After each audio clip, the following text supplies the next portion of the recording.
करातमोदकं सदा विमुक्तिसाधकं करादरावतंसकं विलासिलोकरक्षकम् अनायकैकनायकं विनाशिदेवदैत्यकं नताशुभाशुनाशकं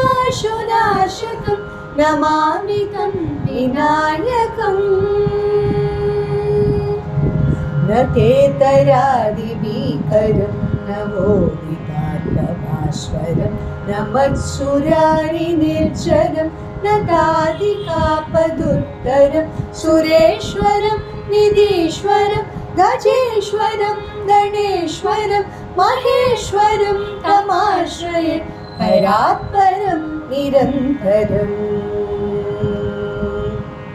समस्तलोकशङ्करं निरस्तधैर्यकुञ्जरं धरेधरोदरं वरं हरे भवत्रमक्षरं कृपाकरं क्षमाकरं मुदाकरं यशस्करं मनस्करं नमस्कृतं नमस्करोमि भास्वरम्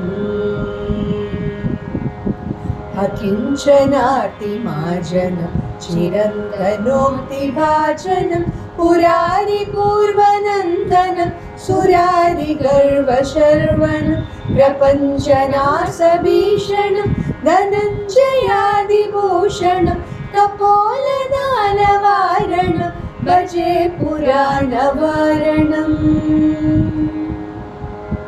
भजे पुराणवारणं निदान्तकान्तदन्तकान्ति अन्तकान्तकात्मजम् अचिन्त्यरूपमन्दहीनं मन्तराय कृन्तनं हृदन्तरे निरन्तरं वसन्तमेव योगिनं तमेव दन्तमेव तं विचिन्तयामि सन्ततं महागणेश पञ्चरत्न मादरेण योन्वरं प्रजल्पति प्रभातके हृदि स्मरन् गणेश्वरं अरोगदामदोषतं